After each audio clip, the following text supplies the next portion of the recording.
Hunter Quatermain's Story by H. Rider Haggard. Sir Henry Curtis, as everybody acquainted with him knows, is one of the most hospitable men on earth. It was in the course of the enjoyment of his hospitality at his place in Yorkshire the other day that I heard the hunting story which I am now about to transcribe. Many of those who read it will no doubt have heard some of the strange rumours that are flying about to the effect that Sir Henry Curtis and his friend, Captain Good, R.N., recently found a vast treasure of diamonds out in the heart of Africa, supposed to have been hidden by the Egyptians, or King Solomon, or some other antique people. I first saw the matter alluded to in a paragraph in one of the society papers the day before I started for Yorkshire to pay my visit to Curtis, and arrived, needless to say, burning with curiosity, for there is something very fascinating to the mind in the idea of hidden treasure. When I reached the hall, I at once asked Curtis about it, and he did not deny the truth of the story, but on my pressing him to tell it he would not, nor would Captain Good, who was also staying in the house. "You would not believe me if I did," Sir Henry said, with one of the hearty laughs which seemed to come right out of his great lungs. "You must wait till Hunter Quatermain comes. He will arrive here from Africa tonight, and I am not going to say a word about the matter, or Good either, until he turns up. Quatermain was with us all through. He has known about the business for years and years, and if it had not been for him, we should not have been here today. I am going to meet him presently." I could not get a word more out of him, nor could anybody else, though we were all dying of curiosity, especially some of the ladies. I shall never forget how they looked in the drawing-room before dinner when Captain Good produced a great rough diamond, weighing 50 carats or more, and told them that he had many larger than that.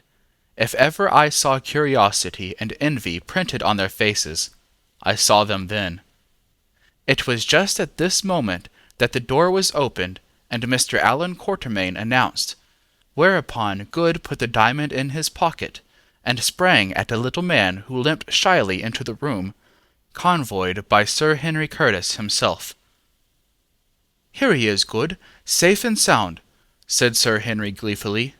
"Ladies and gentlemen, let me introduce you to one of the oldest hunters and the very best shot in Africa, who has killed more elephants and lions than any other man alive." Everybody turned and stared politely at the curious-looking little lame man, and though his size was insignificant, he was quite worth staring at. He had short grizzled hair, which stood about an inch above his head like the bristles of a brush, gentle brown eyes that seemed to notice everything, and a withered face, tanned to the color of mahogany from exposure to the weather. He spoke, too, when he returned Good's enthusiastic greeting, with a curious little accent which made his speech noticeable. It so happened that I sat next to Mr. Allan Quatermain at dinner, and, of course, did my best to draw him, but he was not to be drawn. He admitted that he had recently been a long journey into the interior of Africa with Sir Henry Curtis and Captain Good, and that they had found treasure, and then politely turned the subject and began to ask me questions about England, where he had never been before. That is, since he came to years of discretion. Of course, I did not find this very interesting, and so cast about for some means to bring the conversation round again.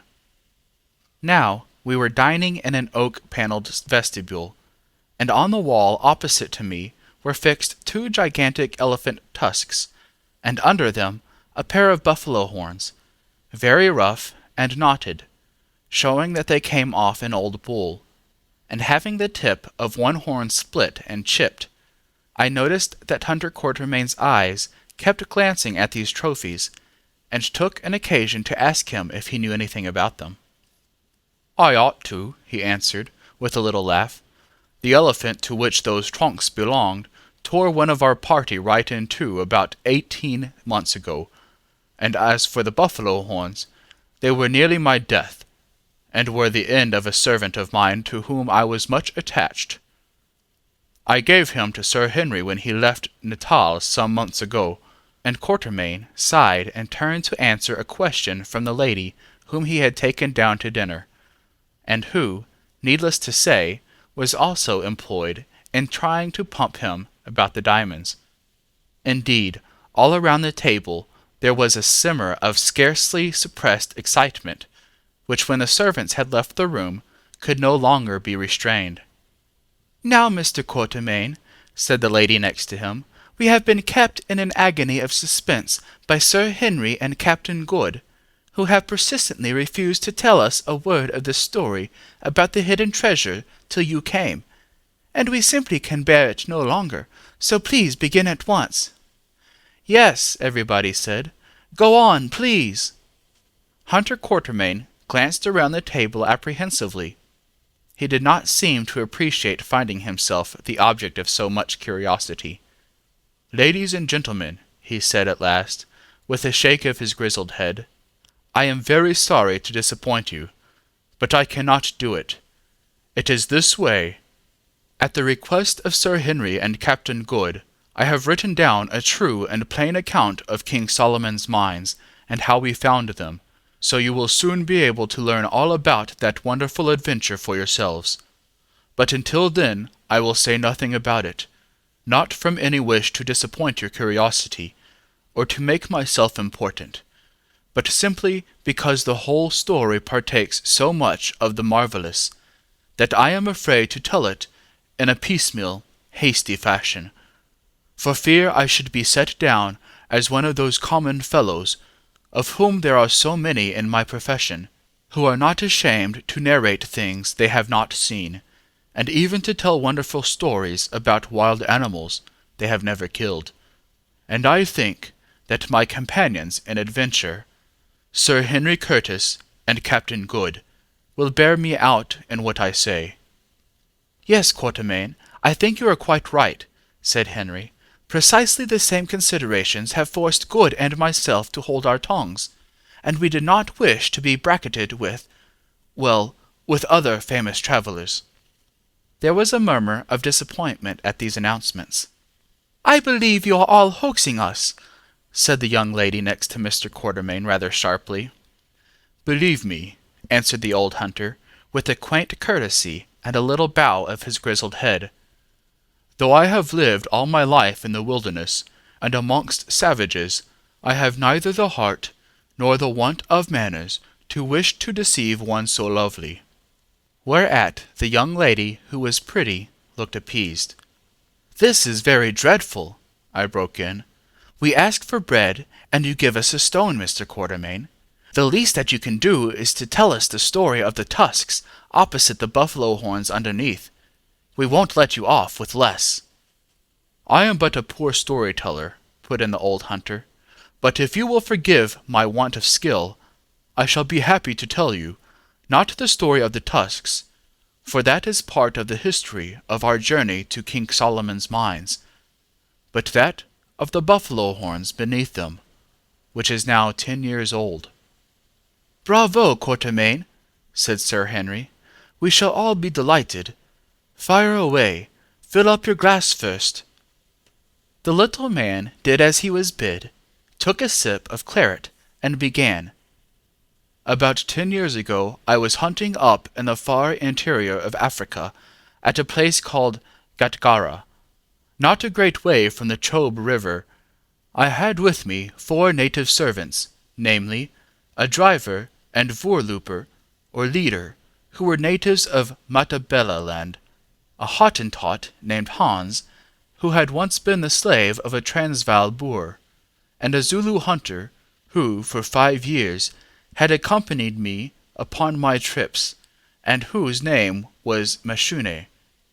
Now near Gatgara I found a fine piece of healthy, park-like country, where the grass was very good, considering the time of year, and here I made a little camp, or headquarter settlement, from whence I went expeditions on all sides in search of game, especially elephant. My luck, however, was bad. I got but little ivory, I was therefore very glad when some natives brought me news that a large herd of elephants were feeding in a valley about 30 miles away. At first I thought of trekking down to the valley, wagon and all, but gave up the idea on hearing that it was infested with the deadly tsetse fly, which is certain death to all animals except men, donkeys, and wild game. So I reluctantly determined to leave the wagon in the charge of the Matabele leader and driver, and to start on a trip into the thorn country, accompanied only by the Hottentot Hans and Mashune. Accordingly, on the following morning we started, and on the evening of the next day reached the spot where the elephants were reported to be. But here again we were met by ill luck. That the elephants had been there was evident enough, for their spoor was plentiful, and so were other traces of their presence in the shape of mimosa trees torn out of the ground, and placed topsy-turvy on their flat crowns, in order to enable the great beasts to feed on their sweet roots. But the elephants themselves were conspicuous by their absence. They had elected to move on. This being so, there was only one thing to do, and that was to move after them, which we did, and a pretty hunt they led us. For a fortnight or more we dodged about after those elephants, coming up with them on 2 occasions, and a splendid herd they were, only, however, to lose them again. At length we came up with them a 3rd time. I managed to shoot one bull, and then they started off again, where it was useless to try and follow them. After this I gave it up in disgust, and we made the best of our way back to the camp, not in the sweetest of tempers, carrying the tusks of the elephant I had shot. It was on the afternoon of the 5th day of our tramp that we reached the little kopje overlooking the spot where the wagon stood, and I confess that I climbed it with a pleasurable sense of homecoming, for his wagon is the hunter's home, as much as his house is that of the civilized person. I reached the top of the kopje, and looked in the direction where the friendly white tent of the wagon should be. But there was no wagon, only a black, burnt plain, stretching away as far as the eye could reach. I rubbed my eyes, looked again, and made out on the spot of the camp, not my wagon, but some charred beams of wood. Half wild with grief and anxiety, followed by Hans and Mashune, I ran at full speed down the slope of the kopje and across the space of plain below to the spring of water where my camp had been. I was soon there, only to find that my worst suspicions were confirmed.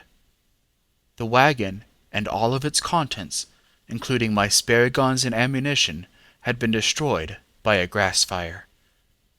Now before I started, I had left orders with the driver to burn off the grass around the camp in order to guard against accidents of this nature.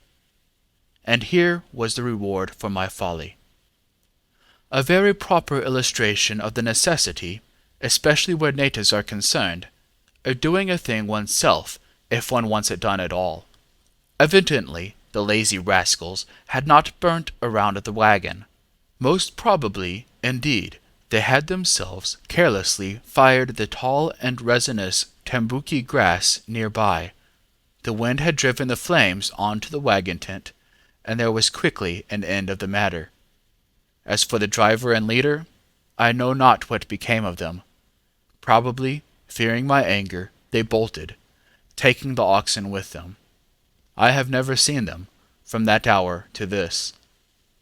I sat down on the black veldt by the spring, and gazed at the charred axles and diesel boom of my wagon. And I can assure you, ladies and gentlemen, I felt inclined to weep. As for Mashune and Hans, they cursed away vigorously, one in Zulu and the other in Dutch. Ours was a pretty position. We were nearly 300 miles away from Bamangwato, the capital of Khama's country, which was the nearest spot where we could get any help, and our ammunition, spare guns, clothing, food, and everything else were all totally destroyed. I had just what I stood in, which was a flannel shirt, a pair of felt shoons, or shoes of rawhide, my 8-bore rifle, and a few cartridges. Hans and Mashune had also each a Martini rifle, and some cartridges, not many. And it was with this equipment that we had to undertake a journey of 300 miles through a desolate and almost uninhabited region. I can assure you that I have rarely been in a worse position, and I have been in some queer ones.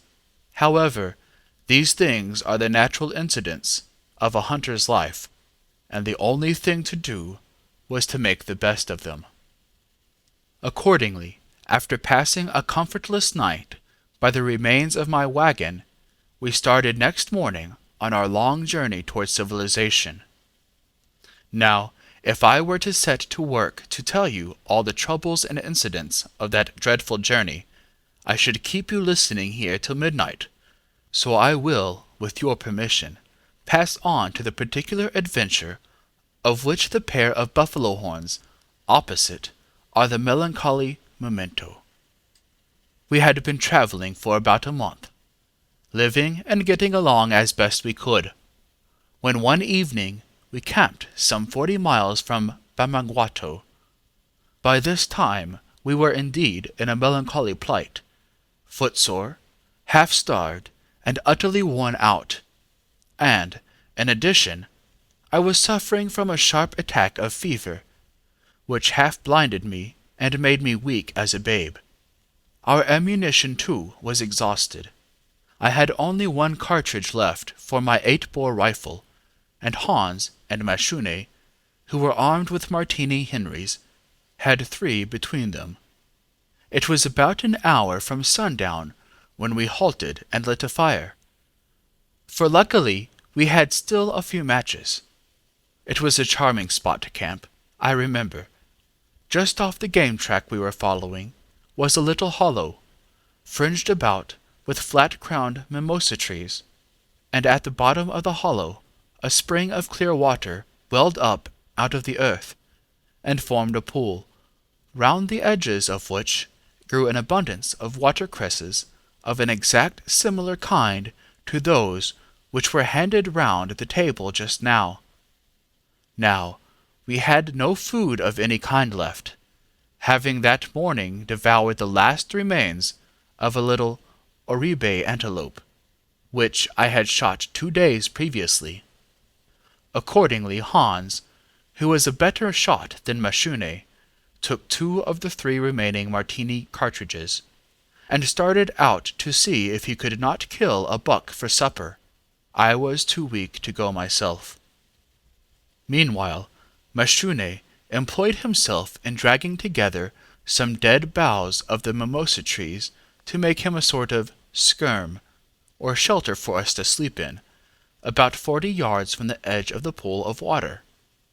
We had been greatly troubled with lions in the course of our long tramp, and only on the previous night have very nearly been attacked by them, which made me nervous, especially in my weak state. Just as we had finished the skirm, or rather something which did duty for one, Mashune and I heard a shot, apparently fired about a mile away. "Hark to it," sung out Mashune in Zulu, more, I fancy, by way of keeping his spirits up than for any other reason, for he was a sort of black-mark Tapley, and very cheerful under difficulties.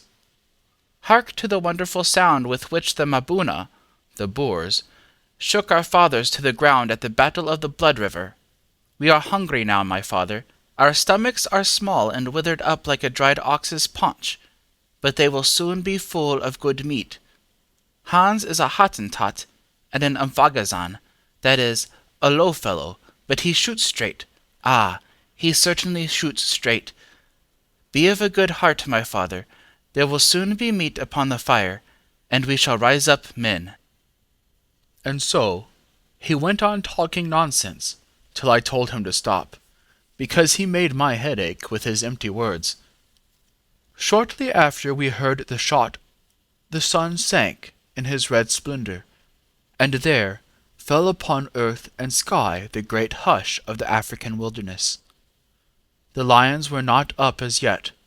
They would probably wait for the moon, and the birds and the beasts were all at rest. I cannot describe the intensity of the quiet of the night. To me, in my weak state, and fretting as I was over the non-return of the Hottentot Hans, it seemed almost ominous, as though nature were brooding over some tragedy which was being enacted in her sight. It was quiet, quiet as death, and lonely as the grave. "Mashune," I said at last, "where is Hans? My heart is heavy for him." "Nay, my father, I know not. Mayhap he is weary, and sleeps, or mayhap he has lost his way." "Mashune, art thou a boy to talk folly to me?" I answered. "Tell me, in all the years thou hast hunted by my side, didst thou ever know a Hottentot to lose his path, or to sleep upon the way to camp?" "Nay, Macumazahn."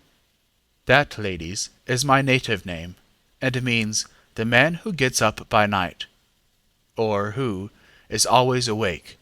I know not where he is." But though we talked thus, we neither of us liked to hint at what was in both our minds, namely, that misfortunate had overtaken the poor Hottentot. "Mashune," I said at last, "go down to the water, and bring me of those green herbs that grow there.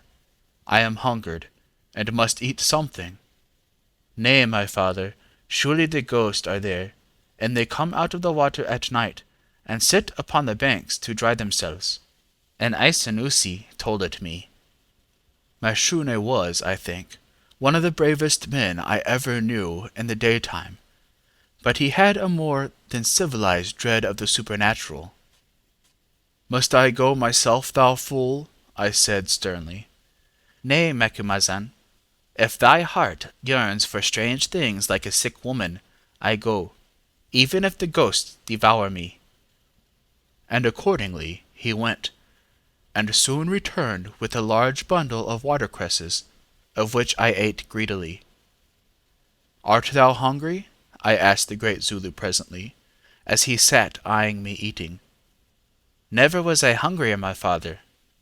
"Then eat," and I pointed to the watercresses. "Nay, Macumazahn, I cannot eat those herbs." "If thou dost not eat, thou wilt starve. Eat, Mashune."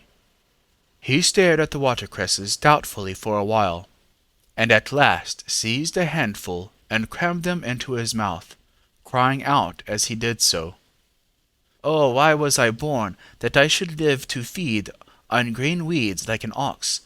Surely, if my mother could have known it, she would have killed me when I was born."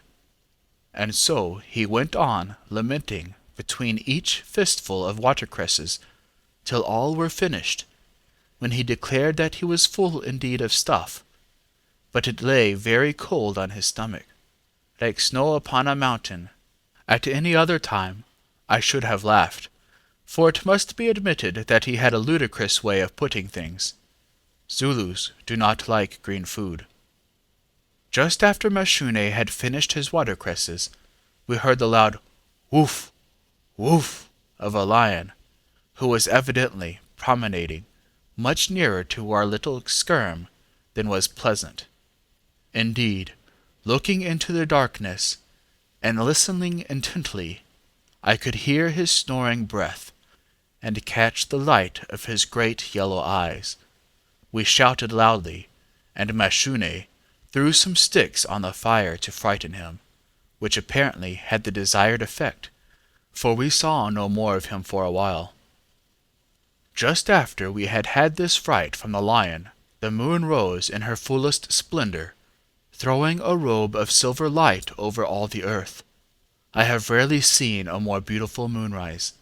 I remember that sitting in the skerm, I could with ease read faint pencil notes in my pocket-book, As soon as the moon was up, game began to trek down to the water just below us. I could, from where I sat, see all sorts of them passing along a little ridge that ran to our right, on their way to the drinking place. Indeed, one buck, a large eland, came within 20 yards of the skerm, and stood at a gaze, staring at it suspiciously, his beautiful head and twisted horns standing out clearly against the sky. I had, I recollect, every mind to have a pull at him, on the chance of providing ourselves with a good supply of beef, but remembering that we had but 2 cartridges left, and the extreme uncertainty of a shot by moonlight, I at length decided to refrain. The eland presently moved on to the water, and a minute or two afterwards there arose a great sound of splashing, followed by the quick fall of galloping hoofs. "What's that, Mashune?" I asked him. "That damn lion. Books smell him," replied the Zulu in English, of which he had a superficial knowledge. Scarcely were the words out of his mouth before we heard a sort of whine over the other side of the pool, which was instantly answered by a loud coughing roar close to us. "By Jove," I said, "there are 2 of them. They have lost the buck. We must look out they don't catch us." And again we made up the fire and shouted, with the result that the lions moved off. "Mashune," I said, "do you watch till the moon gets over that tree, when it will be the middle of the night. Then wake me. Watch well now, or the lions will be picking those worthless bones of yours before you are 3 hours older. I must rest a little, or I shall die." "Coos, "Chief," answered the Zulu. sleep, my father, sleep in peace. My eyes shall be open as the stars, and like the stars watch over you." Although I was so weak, I could not at once follow his advice. To begin with, my head ached with fever, and I was torn with anxiety as to the fate of the Hottentot Hans, and indeed as to our own fate, left with sore feet, empty stomachs, and 2 cartridges to find our way to Bamangwato, 40 miles off. Then the mere sensation of knowing that there are 1 or more hungry lions prowling round you somewhere in the dark is disquieting. However well one may be used to it, and by keeping the attention on the stretch tends to prevent one from sleeping. In addition to all these troubles, too, I was, I remember, seized with a dreadful longing for a pipe of tobacco, whereas, under the circumstances, I might as well have longed for the moon. At last, however, I fell into an uneasy sleep, as full of bad dreams as a prickly pear is of its points, one of which I recollect was that I was setting my naked foot upon a cobra, which rose upon its tail and hissed my name, "Macumazahn," into my ear. Indeed, the cobra hissed with such persistency that at last I roused myself. "Macumazahn, Nanzia, Nanzia!" "There, there," whispered Mashune's voice into my drowsy ears. Raising myself, I opened my eyes, and I saw Mashune kneeling by my side and pointing towards the water. Following the line of his outstretched hand, my eyes fell upon a sight that made me jump. Old hunter as I was, even in those days, about 20 paces from the little skerm was a large ant-heap, and on the summit of the ant-heap, her 4 feet rather close together so as to find standing space, stood the massive form of a big lioness. Her head was towards the skerm, and in the bright moonlight I saw her lower it and lick her paws. Mashune thrust the Martini rifle into my hands, whispering that it was loaded. I lifted it and covered the lioness, but found that even in that light I could not make out the foresight of the Martini, as it would be madness to fire without doing so, for the result would probably be that I should wound the lioness if indeed I did not miss her altogether. I lowered the rifle, and hastily tearing a fragment of paper from one of the leaves of my pocket-book, which I had been consulting just before I went to sleep, I proceeded to fix it on to the front sight. But all this took a little time, and before the paper was satisfactorily arranged, Mashune again gripped me by the arm and pointed to a dark heap under the shade of a small mimosa tree, which grew not more than 10 paces from the skerm. "Well, what is it?" I whispered. "I can see nothing." "It is another lion," he answered. "Nonsense! Thy heart is dread with fear, thou seest double." And I bent forward over the edge of the surrounding fence, and stared at the heap. Even as I said the words, the dark mass rose and stalked out of the moonlight. It was a magnificent, black-maned lion, one of the largest I had ever seen. When he had gone 2 or 3 steps, he caught sight of me, halted, and stood there, gazing straight towards us. He was so close that I could see the firelight reflected in his wicked, greenish eyes. "Shoot, shoot!" said Mashune. "The devil is coming. He is going to spring." I raised the rifle and got the bit of paper on the foresight, straight onto a little path of white hair just where the throat is set into the chest and shoulders.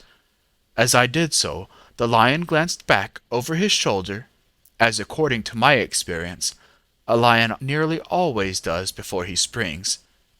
Then he dropped his body a little, and I saw his big paws spread out upon the ground as he put his weight on them to gather purchase. In haste, I pressed the trigger of the martini, and not a moment too soon, for as I did so he was in the act of springing. The report of the rifle rang out sharp and clear on the intense silence of the night, and in another second the great brute had landed on his head within 4 feet of us, and rolling over and over towards us, was sending the bushes which composed our little fence flying with convulsive strokes of his great paws.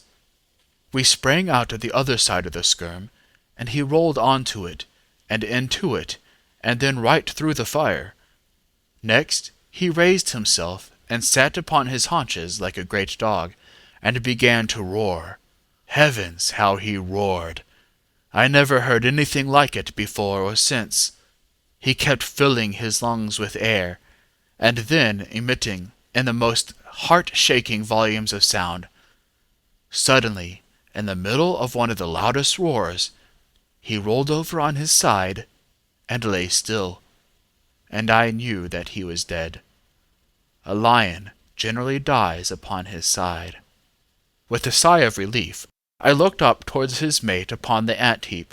She was standing there, apparently petrified with astonishment, looking over her shoulder and lashing her tail, but to our intense joy, when the dying beast ceased roaring, she turned, and with one enormous bound, vanished into the night. Then we advanced cautiously toward the prostrate brute, Mashune droning an improvised Zulu song as he went about how Macumazahn, the hunter of hunters, whose eyes were open by night as well as by day, put his hand down the lion's stomach when it came to devour him, and pulled out his heart by the roots, etc., etc., by way of expressing his satisfaction, in hyperbolic Zulu way, at the turn events had taken. There was no need for caution. The lion was as dead as though he had already been stuffed with straw. The martini bullet had entered within an inch of the white spot I had aimed at, and it travelled right through him, passing out at the right buttock, near the root of the tail. The martini has wonderful driving power, though the shock it gives to the system is, comparatively speaking, slight, owing to the smallest of the hole it makes.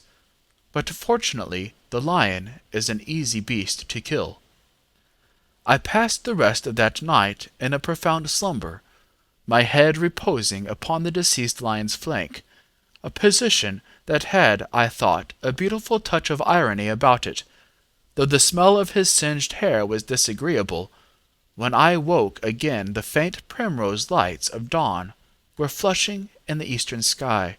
For a moment I could not understand the chill sense of anxiety that lay like a lump of ice at my heart, till the feel and smell of the skin of the dead lion beneath my head recalled the circumstances in which we were placed.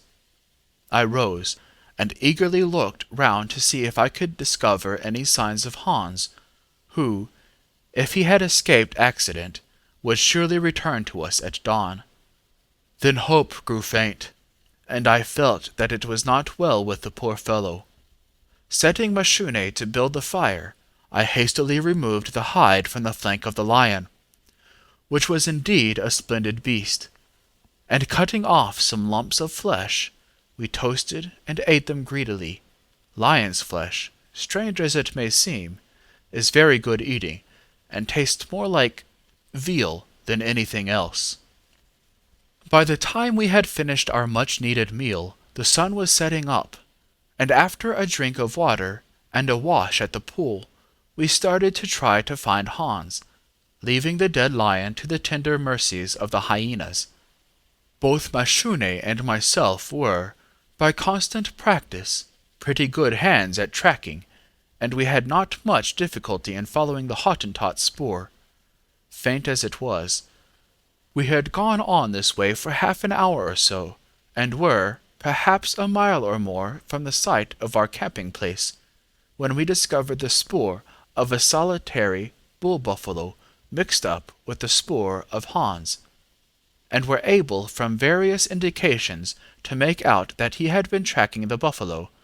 At length we reached a little glade in which there grew a stunted old mimosa thorn, with a peculiar and overhanging formation of root, under which a porcupine, or an ant-bear, or some such animal, had hollowed out a wide-lipped hole. About 10 or 15 paces from this thorn-tree there was a thick patch of bush. "See, Macumazahn, see," said Mashune, excitedly, as we drew near the thorn.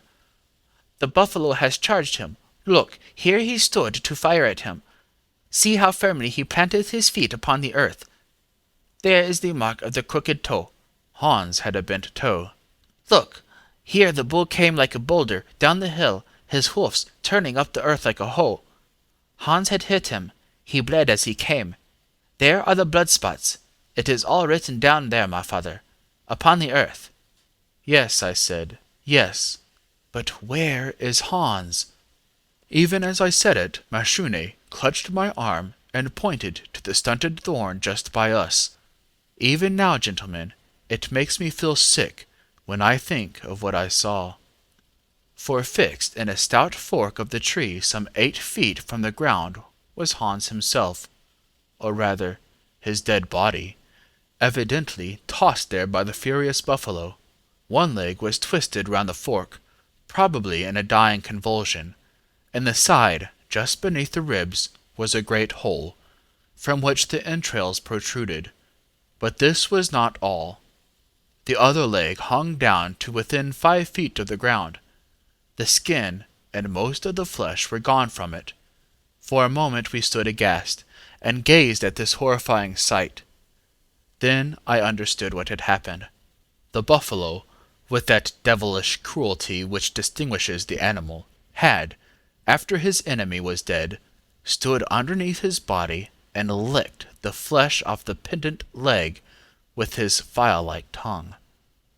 I had heard of such things before, but had always treated the stories as hunters' yarns. But I had no doubt about it now. Poor Hans' skeleton foot and ankle were an ample proof. We stood aghast under the tree and stared at this awful sight, when suddenly our cogitations were interrupted in a painful manner. The thick bush about 15 paces off burst asunder with a crashing sound, and uttering a series of ferocious, pig-like grunts, the bull-buffalo himself came charging out straight at us. Even as he came, I saw the blood mark on his side where poor Hans's bullet had struck him, but also, as is often the case with particularly savage buffaloes, that his flanks had recently been terribly torn in an encounter with a lion. On he came, his head well up. A buffalo does not generally lower his head till he does so to strike. Those great black horns, as I look at them before me, gentlemen, I seem to see them charging at me as I did 10 years ago, silhouetted against the green bush behind. On, on. With a shout, Mashune bolted off sideways toward the bush. I had instinctively lifted my 8-bore, which I had in my hand. It would have been useless to fire at the buffalo's head, for the dense horns must have turned the bullet. But as Mashune bolted, the bull slowed a little, with the momentary idea of following him, and as this gave me a ghost of a chance, I let drive my only cartridge at his shoulder. The bullet struck the shoulder blade and smashed it up, and then travelled on under the skin into his flank. But it did not stop him, though for a second he staggered. Throwing myself onto the ground with the energy of despair, I rolled under the shelter of the projecting root of the thorn, crushing myself as far into the mouth of the ant-bear hole as I could. In a single instant the buffalo was after me, kneeling down on his injured knee, for one leg, that of which I had broken the shoulder, was swinging helplessly to and fro. He set to work to try and hook me out of the hole with his crooked horn. At first he struck at me furiously, and it was one of the blows against the base of the tree which splintered the tip of the horn in the way that you see. Then he grew more cunning, and pushed his head as far under the root as possible, made long semicircular sweeps at me, grunting furiously, and blowing saliva and hot steamy breath all over me. I was just out of reach of the horn, though every stroke, by widening the hole and making more room for his head, brought it closer to me. But every now and again I received heavy blows in the ribs from his muzzle. Feeling that I was being knocked silly, I made an effort, and seizing his rough tongue, which was hanging from his jaws, I twisted it with all my force. The great brute bellowed with pain and fury, and jerked himself backward so strongly that he dragged me some inches further from the mouth of the hole, and again made a sweep at me, catching me this time round the shoulder joint and the hook of his horn. I felt that it was all up now, and began to holloa. "He has got me!" I shouted in mortal terror. "Gwaza, Mashune, gwaza!" "Stab, Mashune, stab!" One hoist of the great head, and out of the hole I came like a periwinkle out of his shell. But even as I did so, I caught sight of Mashune's stalwart from advancing with his bangwan, or broad-stabbing assegai, raised above his head. In another quarter of a second I had fallen from the horn, and heard the blow of the spear, followed by the indescribable sound of steel shearing its way through flesh. I had fallen on my back, and, looking up, I saw that the gallant Mashune had driven the assegai a foot or more into the carcass of the buffalo, and was turning to fly. Alas, it was too late. Bellowing madly, and spouting blood from mouth and nostrils, the devilish brute was on him, and had thrown him up like a feather, and then gored him twice as he lay. I struggled up with some wild idea of affording help, but before I had gone a step, the buffalo gave one told me that his hour had come. The buffalo's horn had driven a great hole in his right lung, and inflicted other injuries. I knelt down beside him in the uttermost distress, and took his hand. "Is he dead, Macumazahn?" he whispered. "My eyes are blind, I cannot see." "Yes, he is dead." "Did the black devil hurt thee, Macumazahn?" "No, my poor fellow, I am not much hurt." "Ow! I am glad. Then came a long silence, broken only by the sound of the air whistling through the hole in his lung as he breathed. Macumazahn, art thou there? I cannot feel thee. I am here, Mashune. I die, Macumazahn. The world flies around and around. I go out into the dark. Surely, my father, at times and days to come, thou wilt think of Mashune, who stood by thy side when thou killest elephants, as we used. They were his last words. His brave spirit passed with him. I dragged his body to the hole under the tree, and pushed it in, placing his broad assegai by him, according to the custom of his people, that he might not go defenceless on his long journey. And then, ladies, I am not ashamed to confess, I stood alone there before it, and wept like a woman. End of Hunter Quatermain's story by H. Rider Haggard.